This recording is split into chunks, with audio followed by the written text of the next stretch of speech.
ಗೌರವ ಡಾಕ್ಟರೇಟ್ಗಳಿದೆಯಲ್ಲ, ಆ ಗೌರವ ಡಾಕ್ಟರೇಟ್ ಯಾರಂದ್ರೆ ಅವರೇ ಕೊಡೋ ರೀತಿ ಇರಲೇಬಾರದು. ಮೊದಲು ಇರಲಿಲ್ಲ. ಈಗ ಅಧಿಕೃತವಾದ ವಿಶ್ವವಿದ್ಯಾಲಯಗಳು ಕೊಡುವ ಗೌರವ ಡಾಕ್ಟರೇಟ್ಗಳಲ್ಲಿಯೇ ಕೆಲವು ಗೌರವ ಇರೋದಿಲ್ಲ. ಅಂತ ಸ್ಥಿತಿ ತಲುಪಿದ್ದೇವೆ ನಾವು. ಅಂತ ಸ್ಥಿತಿಯಲ್ಲಿ ಯಾರ್ಯಾರೇ ಗೌರವ ಡಾಕ್ಟರೇಟ್ ನಾವು ಡಾ ಅಂತ ಹಾಕೊಡೋದು. ಅದರಲ್ಲಿ ವಾಸ್ತವವಾಗಿ ಗೌರವ ಡಾಕ್ಟರೇಟ್ ಅನ್ನ ನಾವು ಹಾಕೋಬಾರ್ದು ಅಂತಿರುತ್ತೆ. ನಾಡೋಜ ಕೊಟ್ರೆ ನಾವು ಹಾಕೋಬಾರ್ದು ಅಂತಿರುತ್ತೆ. ಆದ್ರೆ ಕೆಲವು ನಾಡೋಜ ಅಂತಾನೆ ಮುದ್ರೆ ಹೊಡಿಸ್ಕೊತಾರೆ.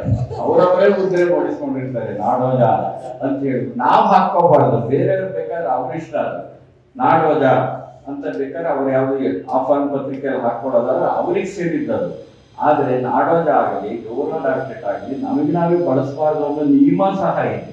ಅದು ನಿಯಮೋಲ್ಲಂಘನೆಯಲ್ಲಿ ಮಾಡೋದ್ರಲ್ಲಿ ಪ್ರಸಿದ್ಧರಾಗಿರ್ತಕ್ಕಂಥವರು ತಮ್ಮ ಲೆಟರೇಟ್ಗಳಲ್ಲಿ ನಾಡೋಜ ಅಂತೂ ಇತ್ಯಾದಿಗಳನ್ನು ಹಾಕೊಳ್ಳೋದು ಉಂಟು ನಮ್ಮಲ್ಲಿ.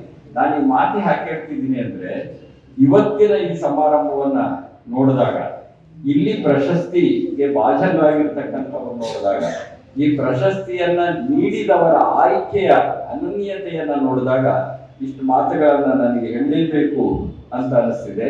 ಹಾಗಾಗಿ ಪ್ರಶಸ್ತಿಗೆ ಗೌರವ ಮತ್ತು ಪ್ರಶಸ್ತಿ ಪಡೆದವರಿಂದ ಗೌರವ ಎರಡೂ ಉಂಟಾಗಬೇಕಾಗಿರುತ್ತೆ ಅಂತ ನಾನು ಭಾವಿಸ್ಕೊಂಡಿದ್ದೆ.